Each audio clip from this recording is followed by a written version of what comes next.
Part 1. Captain Daniel Carter stood in the observation deck of the ESS Valiant and watched the stars. 3 years had passed since Earth positioned this monitoring station beyond Neptune. Every day felt the same until tonight. Lieutenant Sophie Blake ran toward him with her tablet showing unusual readings. Something was coming through the cosmic silence. The signal appeared on every screen across the bridge. It was not random noise or natural phenomena. This was a message, and someone had sent it across impossible distances. Sophie worked on the translation algorithms while the crew gathered around her station. The mathematics resolved into patterns, and the patterns became words. Help us. The message told a terrible story. A species called the Lenari had watched 17 civilizations die in their sector of space. An empire called the Varathians had destroyed world after world without mercy. The Lenari were broadcasting their final warning to anyone who might hear. They did not ask for rescue because they believed rescue was impossible. They only wanted others to know what was coming. Daniel immediately contacted Earth and transmitted everything. The signal traveled at light speed back to the homeworld, while his crew analyzed the data packet attached to the message. The Lenari had included star charts and tactical information about their enemy. The Varathians had been conquering for 3,000 years. They possessed weapons that could crack planets and fleets that numbered in the thousands. Admiral Patricia Hendricks received the transmission at Earth Defense Command in Geneva. She had spent 20 years preparing for this exact moment. Since humanity developed faster than light travel, they had been building warships in secret. The moon's dark side held massive shipyards. Hollowed asteroids concealed weapons factories. Humanity had learned from its own violent history and prepared for the universe to be just as violent. The War Council convened within 6 hours. Every nation sent representatives. Every military branch provided intelligence. Dr. Alan Foster from the Xenolinguistics Department presented his analysis of the Varathian communication patterns. They were conquerors who saw other species as resources or obstacles. They had never negotiated. They had never shown mercy. General Marcus Webb stood before the holographic display showing Earth's hidden fleet. 73 warships waited in the darkness. Each vessel had been designed for one purpose: war. The ships carried railguns that fired tungsten slugs at relativistic speeds. Nuclear missiles sat in their launch tubes. Kinetic impactors could punch through planetary crusts, and the new quantum disruptors could tear apart the fabric of space itself. The Council debated for less than an hour. Some argued for caution and suggested humanity should hide and hope the Varathians never noticed Earth. Others said this was exactly why they had built the fleet. Innocent people were dying, and Earth had the power to stop it. Admiral Hendricks cast the final vote. Humanity would answer the distress call. Commander Jake Morrison received his orders while the EWS Retribution powered up for the first time in combat conditions. He had trained for this moment, but never truly believed it would come. His crew moved through their stations with practiced efficiency. Lieutenant Commander Helen Price ran tactical simulations on her console. Chief Engineer Peter Grant supervised the weapons loading. Everyone knew what was at stake. The fleet would carry 20,000 souls into the unknown. They would jump across hundreds of light years to face an enemy that had destroyed civilizations older than human writing. The odds were terrible, but that had never stopped humanity before. Jake thought about his daughter back on Earth. She was 7 years old and growing up in a world that thought it was alone in the universe. If the mission succeeded, she would learn the truth. If it failed, she might never know what happened to her father. Sophie Blake spent her final hours on Earth writing messages she would never send. Letters to her parents in Colorado explaining why she volunteered. Notes to her sister describing what it felt like to be part of something larger than herself. She sealed them in her personal files with instructions to deliver them only if she did not return. The ships gathered at the jump point beyond, Mars and 73 vessels, arranged in formation like a school of predators. Each ship was a masterpiece of human engineering. Fusion reactors provided nearly unlimited power. Armor plating could withstand direct nuclear strikes. Sensor arrays could detect a ship across an entire star system. And the weapons. The weapons could kill on a scale that would have horrified their ancestors. Daniel Carter transferred from the monitoring station to take command of one of the frigates in the fleet. He knew the Varathian tactical doctrine better than anyone after studying the Lenari data for weeks. The enemy fought in rigid formations that emphasized mutual support. They relied on overwhelming firepower and superior numbers. They had never faced an opponent willing to accept casualties to achieve victory. Admiral Hendricks addressed the fleet over quantum communication channels. Her voice reached every ship simultaneously. She spoke about duty and sacrifice. She reminded them why humanity had built these weapons, not for conquest but for protection, not to dominate but to defend those who could not defend themselves. The Varathians had issued a challenge to all decent species in the galaxy. Earth was about to answer that challenge. The jump into hyperspace felt like being torn apart and reassembled in the same instant. Daniel had made the transition during testing, but leading an entire fleet through the dimensional barrier was different. The ships entered the impossible space between spaces where physics bent into strange geometries. They would travel for 6 weeks of subjective time while covering distances that light would need centuries to cross. During the journey, the crews studied everything about their enemy. The Varathians came from a high-gravity world and were physically imposing. Their technology was ancient and refined through millions of years of warfare. They had dreadnoughts the size of cities and battle tactics perfected over countless campaigns, but they had never fought humans. Dr. Foster gave regular briefings over the fleet network.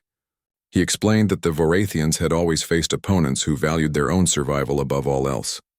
Species that would surrender when defeat seemed certain, civilizations that would negotiate rather than face extinction. The Varathians had never encountered a species that considered mutual destruction an acceptable outcome. They had never fought an enemy that had weaponized its own potential extinction. Jake Morrison gathered his crew in the mess hall during off-duty hours. They played cards and told stories and pretended they were not sailing toward a battle that might kill them all. Some prayed to various gods. Others wrote in journals or recorded video messages. Helen Price spent hours in the simulator running battle scenarios over and over. Peter Grant checked and rechecked every weapon system until his team begged him to stop. Sophie monitored the communication channels and picked up fragments of similar scenes playing out across the fleet. Humanity was preparing for war in the way it always had, by being together, by sharing the fear and the hope, by refusing to face the darkness alone. She found comfort in knowing that whatever happened, they would face it as one species united in purpose. The ships emerged from hyperspace at the edge of the Kalros sector exactly on schedule. Immediately, the sensors painted a picture of devastation. 17 star systems showed signs of recent bombardment. Debris fields marked where space stations had orbited. The electromagnetic spectrum was silent except for the fading echoes of destroyed civilizations. The Varathian fleet appeared on every tactical display. 300 warships arranged in blockade formation around the last living world. The Lenari homeworld was dying. Its atmosphere showed chemical weapon signatures. Cities were burning. The enemy was conducting genocide in slow motion. Daniel's sensor team calculated firing solutions while General Webb composed a message to the Varathian commander. The translation was simple and clear in 17 languages. Leave this system immediately or face the consequences. The response came not in words but in weapons lock. 300 ships turned toward the human fleet and charged their weapons. The Varathians had issued their answer. Admiral Hendricks gave the order that would announce humanity's arrival on the galactic stage. All ships engage. Maximum aggression. No quarter given. The Deathworlder Warships deployed their weapons and humanity, taught the galaxy what it meant to threaten the innocent. Part 2, the EWS Retribution fired first and the battle began. Commander Jake Morrison watched tungsten slugs leave the railguns at speeds that bent physics to its limits. The projectiles crossed 10,000 kilometers in heartbeats. They hit a Varathian destroyer and punched through its shields like they were made of paper. The alien ship exploded in a bloom of radiation and debris. The Varathians returned fire with plasma weapons that turned space into hell. Streams of superheated matter boiled the vacuum between ships, but the human vessels scattered into evasive patterns that confused the enemy targeting computers. Every pilot had trained in three-dimensional combat where up and down meant nothing. They moved like dancers avoiding death by meters. Lieutenant Commander Helen Price coordinated the fleet response from her tactical station. Human doctrine emphasized speed and overwhelming force. The Varathians fought in their traditional formations, maintaining mutual support. They expected opponents to respect their strength and withdraw. Instead, the human ships attacked like wolves, separating prey from the herd. They isolated targets and destroyed them before moving to the next. Within the first hour, 15 Varathian ships became expanding clouds of wreckage. The aliens began to understand they were not facing another civilized species that followed the rules of engagement. They were fighting something that had evolved from apex predators, something that viewed combat not as honor or politics but as survival. Humanity did not fight fair. Humanity fought to win. Captain Daniel Carter piloted his frigate through the chaos with his crew working in perfect synchronization. Sophie Blake managed communications and electronic warfare from her station. She jammed Varathian targeting systems while intercepting their battle communications. The enemy was panicking. Their commanders were calling for formations that no longer existed. They were giving orders to ships that were already dead. The Varathian dreadnought called Eternal Glory moved through the battle like a mountain floating in space. 10 kilometers of armor and weapons representing the pinnacle of an empire's military power. It had broken civilizations and destroyed fleets. Its commander believed it was invincible because it had never been proven otherwise. Admiral Hendricks was about to change that belief forever. She ordered deployment of the quantum disruptors. Missiles launched in coordinated volleys from 20 ships simultaneously. Each warhead carried technology that existed in the gray area between science and war crime. They accelerated toward the dreadnought trailing exotic radiation signatures. The Varathians tried to intercept them, but human point defense systems cleared the path. 12 missiles reached their target. The quantum disruption cascaded through the dreadnought's shields like a virus spreading through a network. Reality itself twisted around the impact points. The shields collapsed in sections, exposing naked hull to conventional weapons. Nuclear missiles followed the disruptors. Kinetic impactors slammed into armor plating. Railgun fire concentrated on weak points. The Eternal Glory began to die. Jake Morrison felt no joy in the destruction. War was terrible regardless of which side was winning, but he remembered the 17 civilizations that the Varathians had destroyed. He thought about the Lenari sending their desperate message into the void. Sometimes terrible things had to be done to stop worse things from happening. His finger never hesitated over the firing controls. The Varathian fleet attempted to withdraw when their flagship started breaking apart. General Webb had anticipated this and positioned human ships along every escape vector. The aliens found themselves trapped in a cage made of overlapping weapons fire. There was nowhere to run. The execution began. Human ships methodically dismantled the Varathian formation. The enemy had never developed tactics for fighting while losing, because they had never expected to lose. Their empire had conquered for 3,000 years without serious opposition. That arrogance became their doom. Ship after ship exploded or went dark as life support failed. The wreckage spun through space, telling the story of an empire's fall. Sophie picked up Varathian communications filled with panic and disbelief. They were calling for reinforcements that would arrive too late. They were broadcasting distress signals to an empire that was light years away. Some were simply screaming. She felt sick but kept working. The targeting data she provided was killing people. Alien people from a culture she would never understand. But they had come here to commit genocide, and Earth had come to stop them. Daniel watched another destroyer die under concentrated fire from his frigate and 2 corvettes. The Varathian ship tumbled through space-bleeding atmosphere and radiation. He could see small figures being ejected into the void as internal explosions tore through compartments. Part of him wanted to order rescue operations. The better part remembered that mercy shown to the merciless was cruelty to their future victims. Hours blurred together in the chaos of battle. Helen Price barely blinked as she managed tactical data flowing from sensors across the fleet. Ships needed repairs, weapons needed rearming, crews needed rest, but the battle continued because stopping meant giving the Varathians time to coordinate a response. Humanity could not afford to let this fight drag on. Peter Grant worked miracles in the engineering spaces. The Retribution had taken damage from plasma fire that melted through outer hull sections. He rerouted power and patched systems and kept the weapons firing. His team moved through smoke and heat, performing repairs that should have required a shipyard. They worked because stopping meant dying, and dying meant failing the mission. The human fleet lost 7 ships during the 18 hours of continuous combat. Each loss felt like a knife in Admiral Hendricks' heart. She knew the names of every captain. She had approved every deployment order. The weight of command meant living with the consequences of sending people to their deaths. But the alternative was letting the Varathians continue their genocide. That was not acceptable. Jake saw the frigate Dauntless die when a Varathian battlecruiser landed a direct hit with its main weapon. The ship simply ceased to exist. One moment it was there fighting beside his vessel. The next moment there was only an expanding sphere of plasma where 200 people had been alive. He forced himself to keep fighting because stopping to mourn meant joining them in death. The Varathians made their final stand around their command ship. 24 vessels formed a defensive sphere and sold their lives to protect their leadership. It made no difference.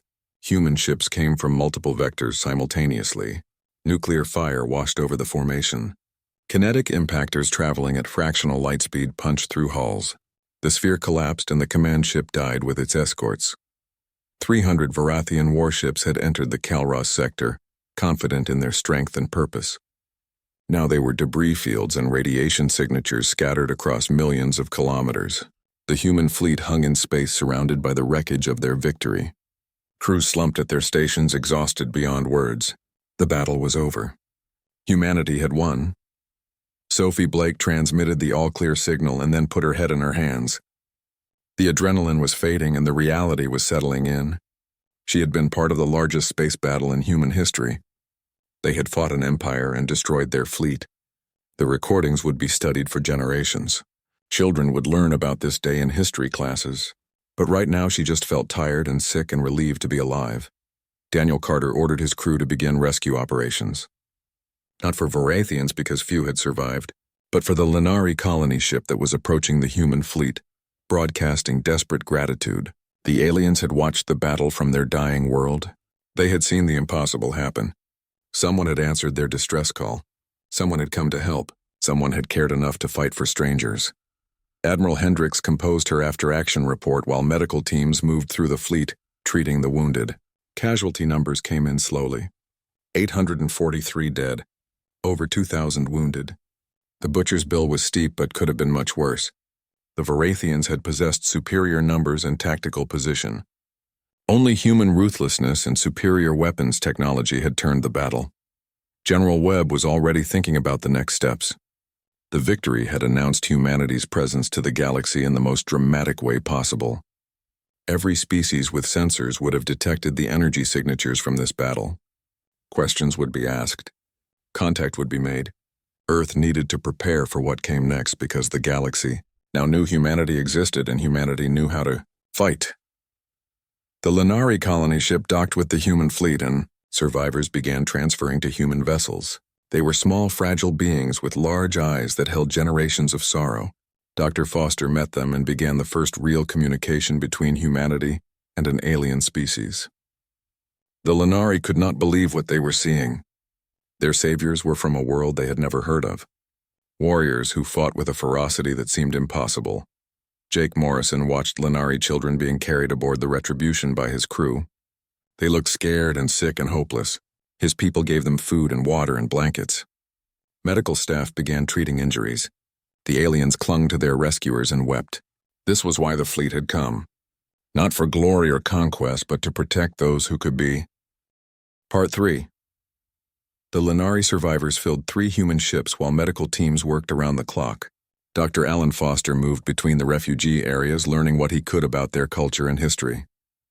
They were a peaceful species that had focused on art and philosophy for thousands of years. When the Varathians arrived, the Lenari had offered no resistance, believing their peaceful nature would be enough. They had been wrong and paid for that mistake with their civilization.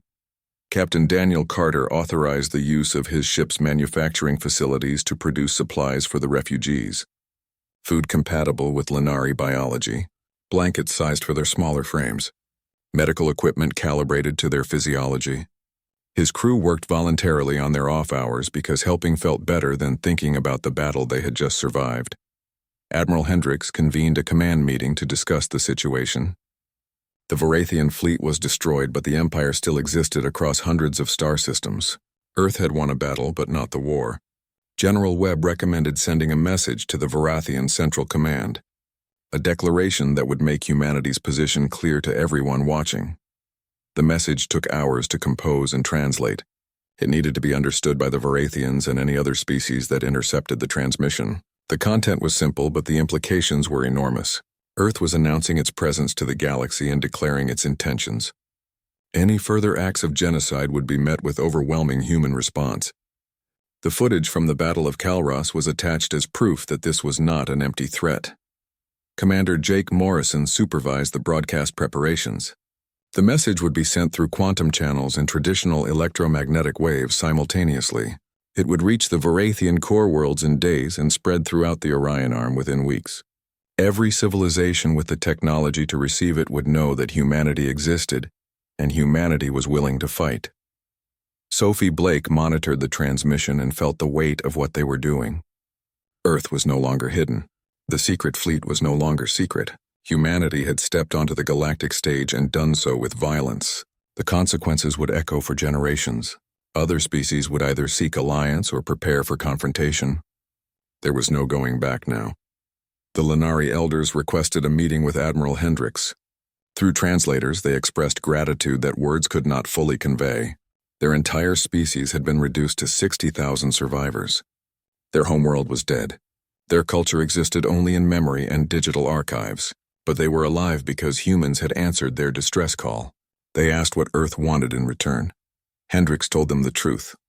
Earth wanted nothing except to know that decent species could survive in a dangerous galaxy.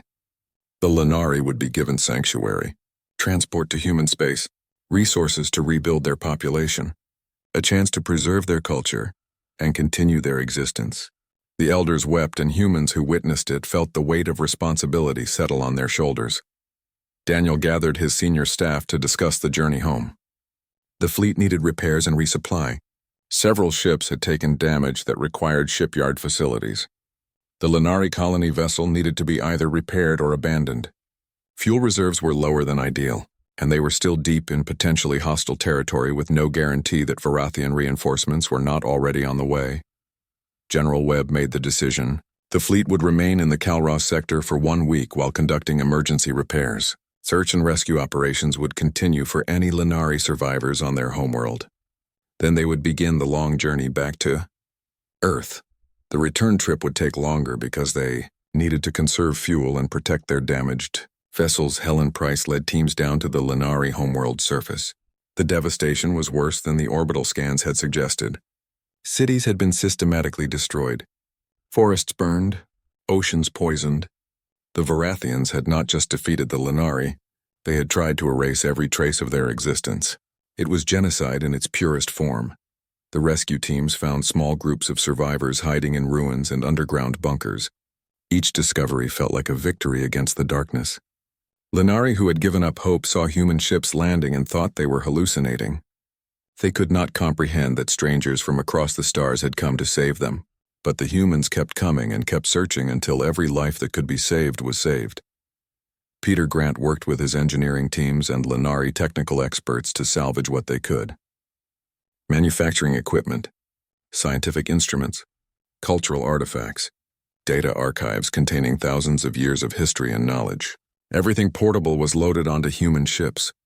The Lenari civilization would not die completely. Enough would be preserved to rebuild. Jake Morrison walked through a Lenari city that had stood for 5,000 years. Now it was rubble and ash. Bodies lay in the streets where they had fallen. The Varathian bombardment had been thorough. He thought about his daughter on Earth and what would have happened if the Varathians had found humanity first.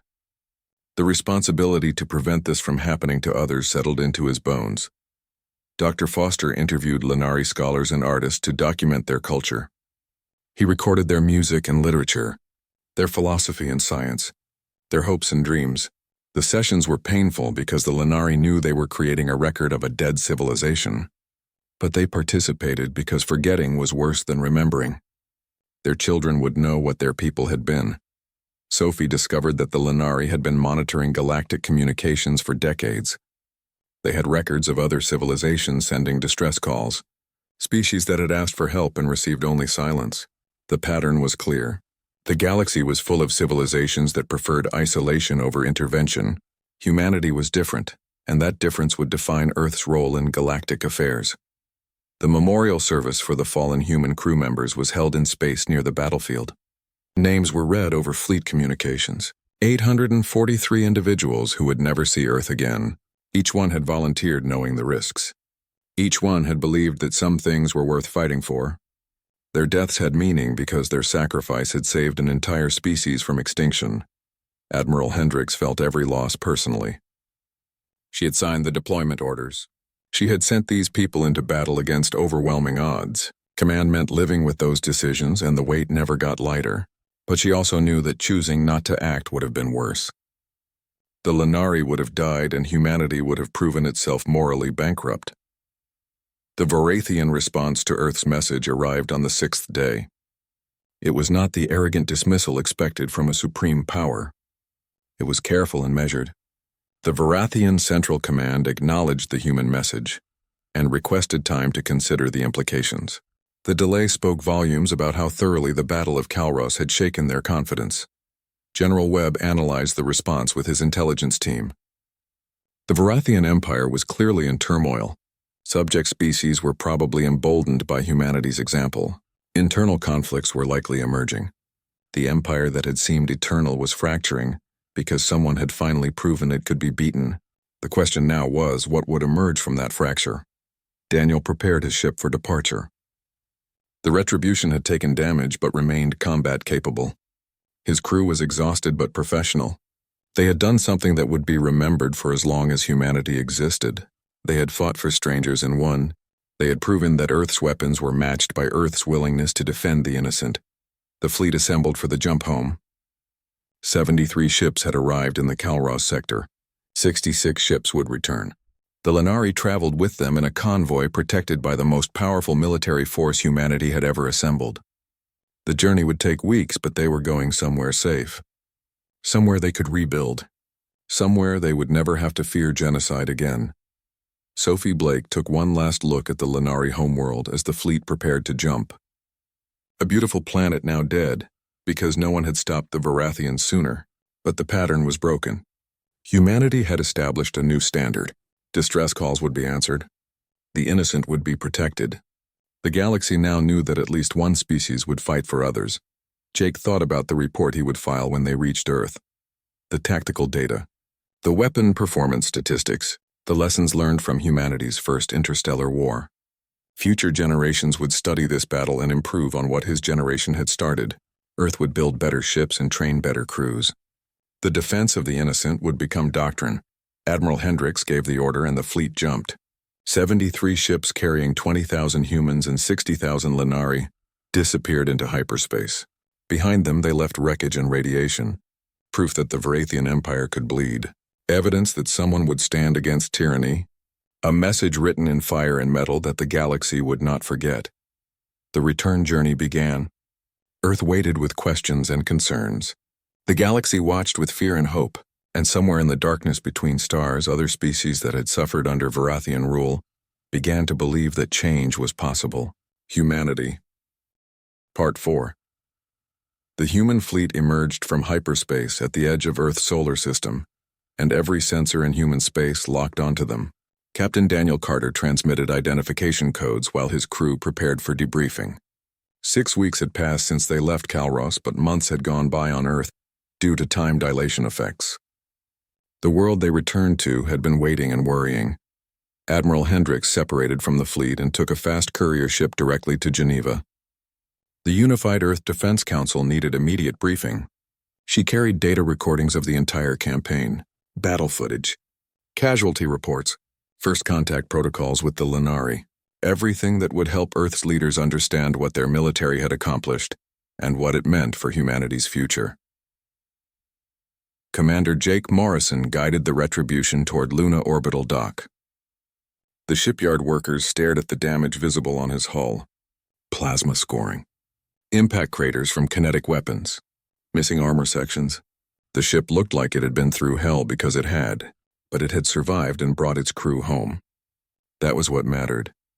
The Lenari refugees transferred to the newly constructed orbital habitat that Earth had been building during the fleet's absence. The structure was massive enough to house a small city. It had manufacturing facilities and hydroponic farms, schools and hospitals, everything needed for the survivors to begin rebuilding their lives. Lieutenant Sophie Blake helped coordinate the transfer and watched Lenari families see their new home for the first time. Dr. Alan Foster established the Xenocultural Research Center on the habitat. Linari scholars worked alongside human scientists to preserve everything that could be saved.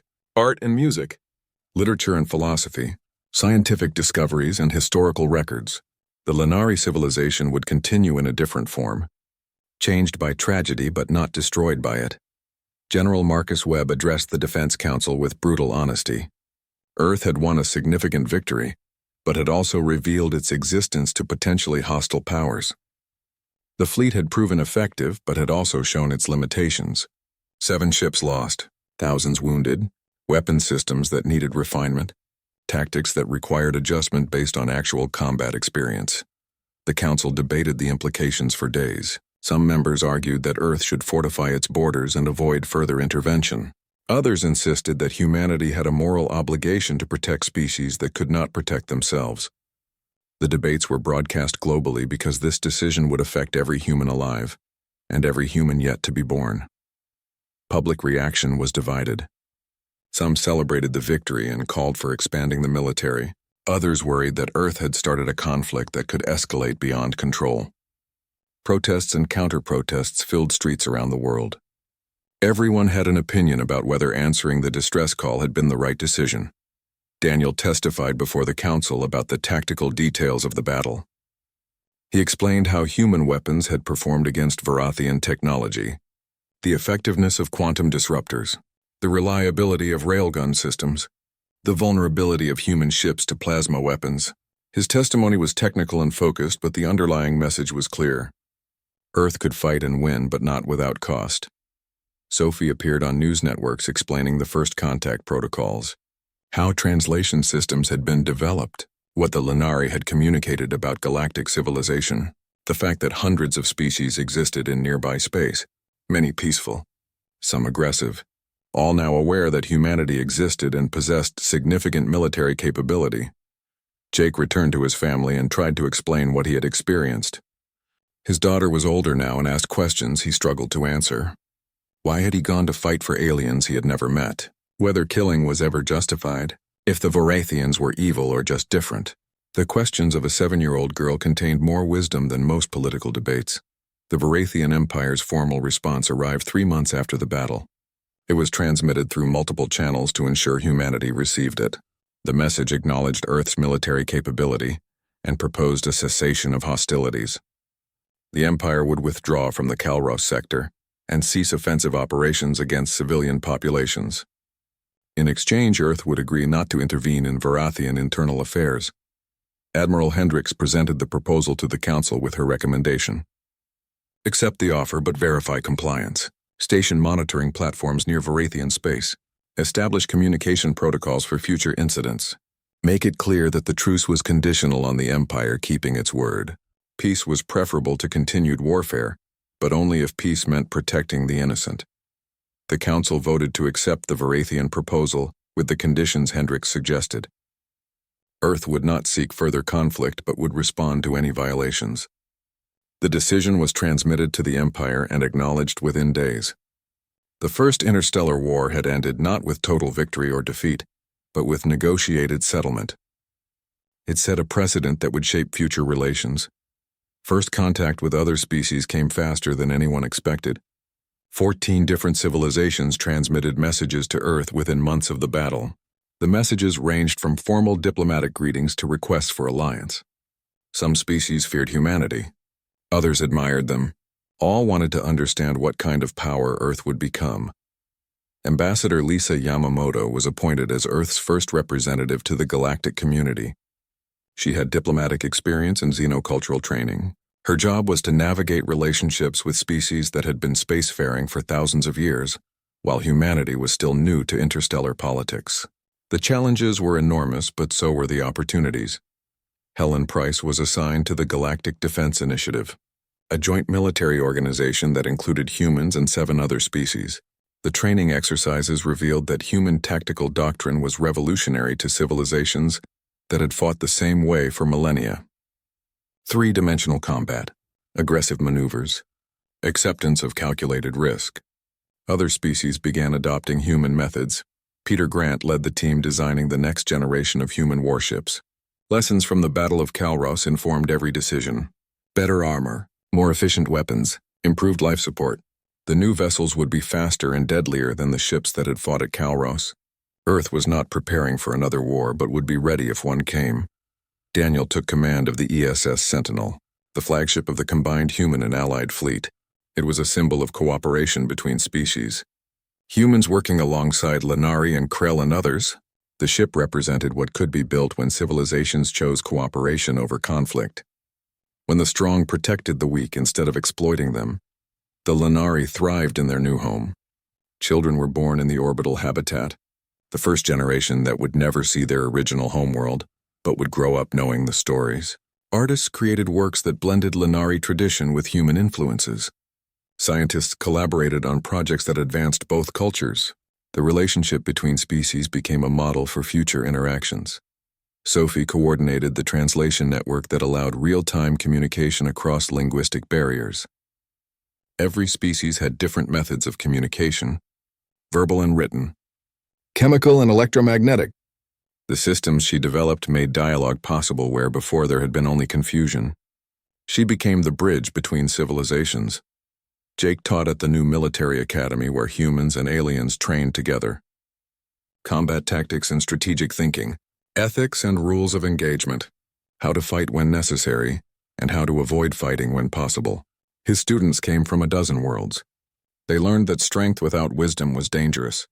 That power without responsibility was corruption. Admiral Hendricks watched the changes from her office in Geneva. 5 years had passed since Sophie Blake had detected the Lanari distress signal. Earth had gone from isolation to being a key player in galactic affairs. The transformation was remarkable but also precarious. Humanity had proven it could fight, but now needed to prove it could lead. The Calros Coalition was officially established with representatives from 12 species, named after the sector where humanity had first demonstrated its commitment to justice. The Coalition's mission was to prevent genocide and protect civilian populations, to maintain peace through strength, to show that different species could work together for common good. Dr. Foster published his comprehensive study of how the Varathian Empire was changing. Subject species were resisting occupation. Internal political factions were challenging traditional leadership. The empire that had seemed eternal was transforming into something new. Whether that transformation would lead to peace or further conflict remained uncertain. General Webb retired from active service, but remained as an advisor. His final speech reminded everyone that the Battle of Calros was just the beginning. The galaxy was vast and full of threats humanity had not yet encountered. Vigilance was necessary.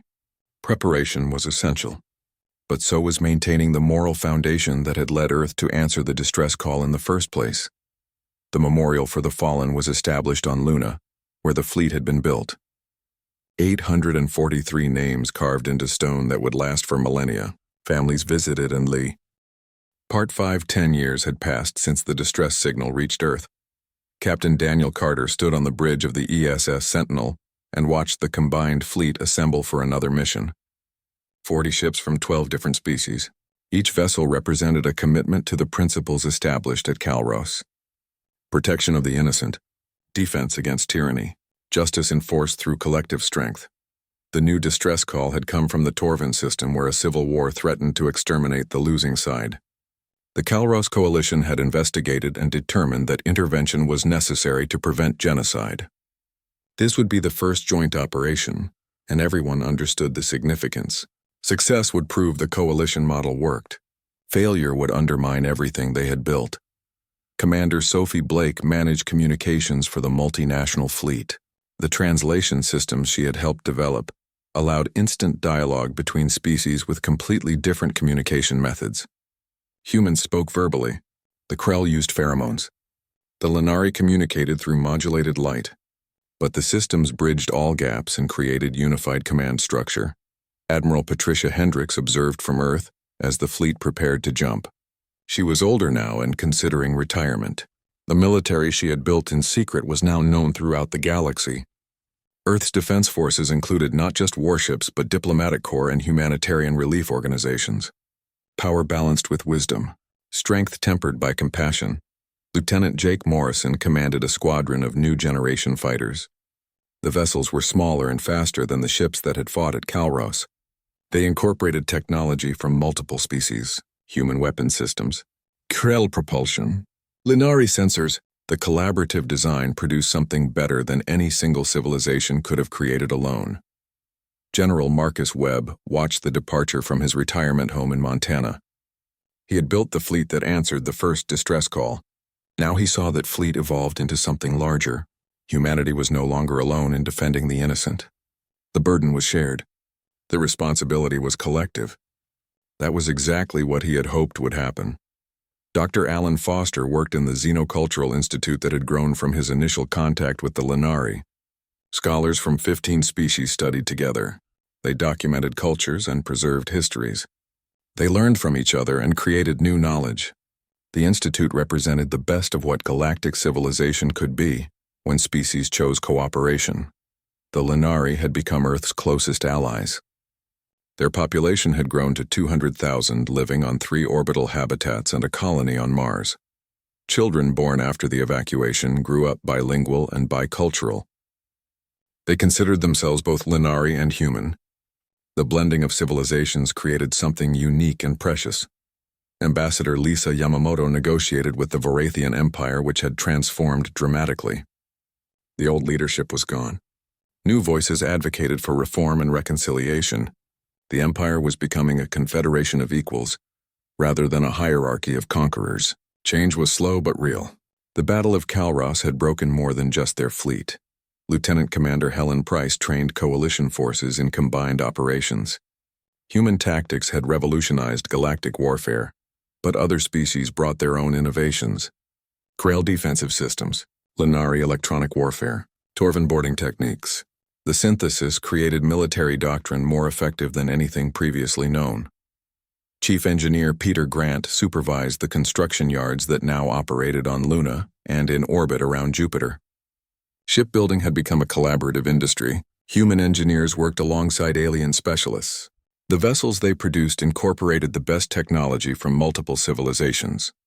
Each ship was a physical manifestation of unity through cooperation.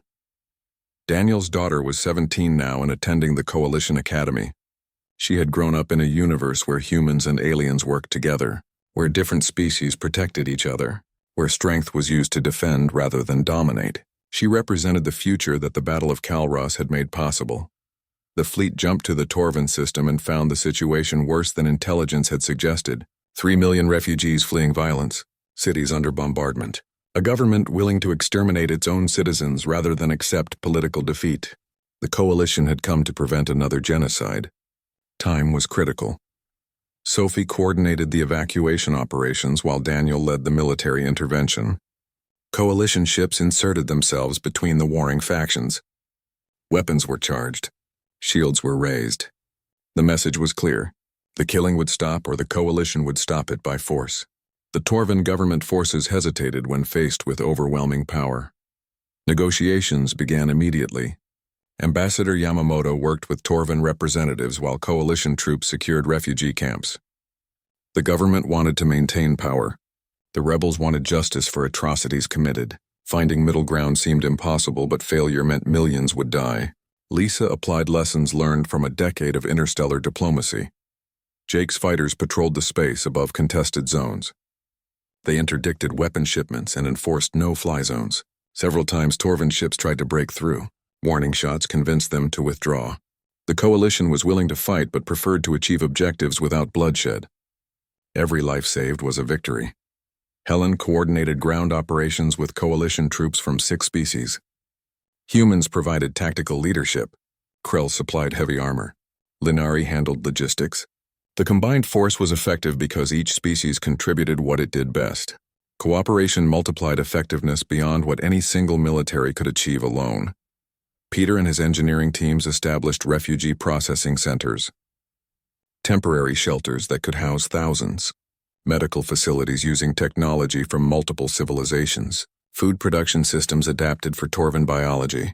The humanitarian response was as coordinated and effective as the military operation. The breakthrough came 3 weeks into the intervention. Moderate factions within the Torvan government agreed to coalition-mediated negotiations. War crimes tribunals would prosecute those responsible for atrocities. Democratic reforms would be implemented. International observers would monitor compliance. It was not perfect, but it prevented genocide. That was enough. Daniel watched the last refugee ship depart the contested zones under coalition escort. 3 million lives saved, a civilization given the chance to heal and reform. The mission was a success, but also a reminder of how fragile peace could be. Violence was always easier than cooperation. Hatred was simpler than understanding. The coalition existed to tip the balance toward better outcomes. Admiral Hendricks received the after-action reports and felt satisfaction mixed with concern.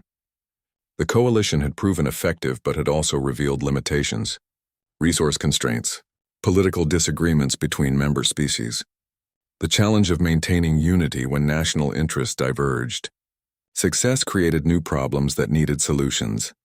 Sophie compiled lessons learned for future operations, communication protocols that needed refinement, coordination issues that required new procedures, technology gaps that needed addressing. Every mission provided data for improvement. The coalition was learning and evolving, getting better at its mission with each intervention. Jake returned to Earth and enrolled in advanced strategic studies. He wanted to understand not just tactics but the broader context of coalition operations. How to build lasting peace after intervention, how to help civilizations rebuild after conflict. Military force was necessary but insufficient. Sustainable solutions required political and economic components. The Lenari celebrated their first decade in human space. Festivals blended traditions from both cultures, music that combined human instruments with Lenari light patterns, food that fused culinary traditions, art that expressed shared experiences. The partnership had grown from refugees and rescuers into genuine friendship between civilizations. Dr. Foster published his research on how galactic civilization was changing. The coalition model was spreading. Other regional alliances were forming based on similar principles. The Varathian collapse had created opportunity for new power structures based on cooperation rather than domination. The galaxy was becoming a more just place, slowly, imperfectly, but really. General Webb gave an interview on the 20th anniversary of the Battle of Calros. He reflected on how answering one distress call had transformed everything. Earth had gone from isolation to galactic leadership. Humanity had proven itself both militarily capable and morally committed. The combination made them invaluable to species seeking alternatives to predatory empires. Ambassador Yamamoto addressed the Galactic Assembly and proposed expanding the coalition charter. More member species, larger jurisdiction, greater resources. The proposal was controversial because it would shift galactic power structures, but the success in the Torvan system had demonstrated that the coalition model worked. Species voted to support expansion. Helen taught at the War College where officers from 20 civilizations studied together. She emphasized that military power was a tool, not an end. That strength existed to protect the weak, not to dominate them. That warriors had responsibility to fight only when necessary and to